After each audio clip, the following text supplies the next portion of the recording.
Hello दोस्तों, स्वागत है आप सभी का हमारे YouTube channel fact tech and bros में। तो आज हम इस वीडियो में फैक्ट्स अबाउट पबजी के पार्ट 2 के बारे में बात करेंगे। So without wasting your time let's start the video.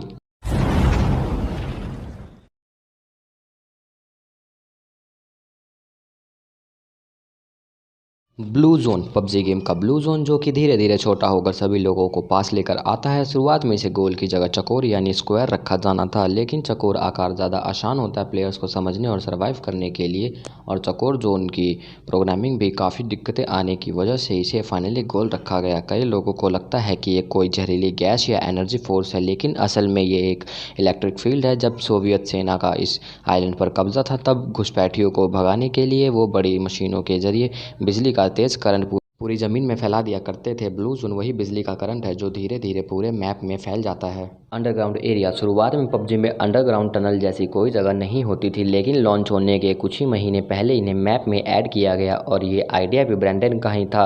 पुराने समय में जब वो डेल्टा बैकहॉक डाउन के लिए काम करते थे तब उन गेम्स में भी वो इस तरह के टनल गेम के लिए बनाया करते थे। टनल के अंदर जाने पर गेम और ज़्यादा इंटरेस्टिंग बन जाता है, इसलिए उन्होंने पबजी में भी ये टनल को ऐड किया। Winner winner chicken dinner battle ground का विक्टोरियस मैसेज है, जिसे सुनने और देखने के लिए प्लेयर्स बहुत बार गेम खेलते हैं। हालांकि पबजी ऐसा पहला गेम नहीं है जिसमें जितने पर यह मैसेज नज़र आता है। ब्रैंडन पहले जिन गेम्स के साथ काम कर चुके हैं उन गेम्स में भी ये मैसेज देखने को मिलता है। हालांकि इस फेस का इस्तेमाल विदेश में पुराने समय से किया जाता आ रहा है। पैन पबजी का सबसे आइकॉनिक वेपन ना ही कोई गन है और ना ही कोई राइफल, बल्कि ये है पैन। शुरुआत में जब पैन गेम में रखा गया था तब केवल उसके एक ही हिट से एनिमी किल हो जाता था, फिर चाहे उसने लेवल 3 का हेलमेट ही क्यों ना पहन रखा हो। लेकिन बाद में इसे बदल दिया गया। गेम में पैन बहुत ज़रूरी है, खासकर उन सिचुएशन में जब एनिमी बहुत पास हो या ऐसी स्थिति में हो जब उसे समझ में नहीं आ रहा हो कि क्या किया जाए। ब्रैंडन लगातार इसको यूजफुल बनाने में लगे रहते हैं क्योंकि पबजी में ये उनका फेवरेट वेपन है। पैन कई बार पीछे से आने वाले गोलियों से आपकी जान बचा सकता है, खासकर तब जब आप अपने टीममेट को रिवाइव कर रहे हो। इसके अलावा अगर आपकी तरफ गोलियां आ रही हैं तो आप सही टाइम पर पैन को स्विंग करके उससे बच भी सकते हैं। हालांकि ऐसा करना बहुत मुश्किल है, लेकिन लोगों ने पैन के इस यूज़ में खुद को काफ़ी माहिर बना लिया है।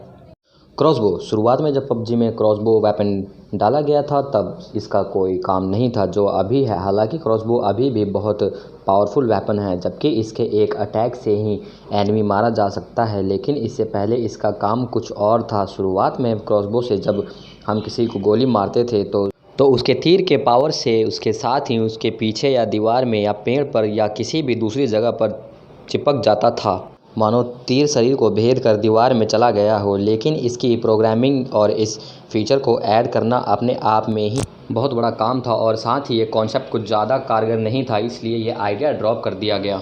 पबजी एकमात्र ऐसा गेम है जिसमें सबसे ज़्यादा लोग एक साथ ऑनलाइन आकर गेम खेल सकते हैं। इसके पास 1.34 मिलियन प्लेयर्स का एक साथ गेम खेलने का रिकॉर्ड है। पबजी गेम में काम करने वाली टीम लगातार बढ़ रही है। स्टार्टिंग में जहां इसकी सिर्फ 30 लोगों से एक टीम शुरू हुई थी, आज जाकर इस गेम के लिए 250 से ज़्यादा लोग काम कर रहे हैं, और ये धीरे धीरे की संख्या बढ़ती ही जा रही है। अर्निंग एंड रिवेन्यू अब बात करते हैं पबजी पैसे कैसे कमाता है और कितने कमाता है। जहां तक मोबाइल वर्जन का सवाल है, पबजी मोबाइल के लिए पूरी तरह फ्री है, लेकिन पीसी और गेमिंग कंसोल्स के लिए आपको पबजी खरीदना ही पड़ेगा। पबजी गेम में आपने नोटिस किया होगा कि दूसरे गेम्स की तरह इसमें कोई भी ऐड नहीं आते। पबजी सारी कमाई अपना गेमिंग यूनिट बेचकर और इन गेम परचेज जैसे कॉस्ट्यूम, स्किन, रॉयल पास से कमाता है। हालांकि देखने में लगता है कि इन सभी आइटम्स को बहुत कम लोग खरीदते होंगे क्योंकि इन्हें खरीदने से गेम प्ले और गेमिंग स्किल्स में कोई फ़र्क नहीं पड़ता है।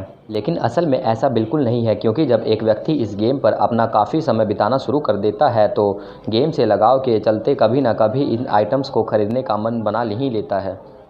पबजी की करंट इनकम के बारे में अभी कोई डेटा रिलीज़ नहीं हुआ, लेकिन फरवरी 2018 में पबजी के एक महीने की अर्निंग लगभग 103 मिलियन डॉलर्स थी, यानी कि 721 करोड़ रुपए केवल एक महीने में। इसने अपना अंदाज़ा लगा सकते हैं कि गेमिंग इंडस्ट्री का बिजनेस कितना तेज़ी से ग्रो कर रहा है।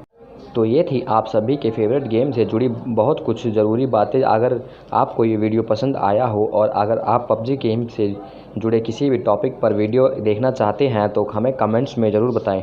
एक बात और, अगर आप अच्छे तरीके से पबजी खेल लेते हैं तो अपने स्क्वाड के साथ पबजी मोबाइल इंडिया सीरीज़ 2020 में पार्टिसिपेट ज़रूर करना। तब तक के लिए बाय बाय, टेक केयर।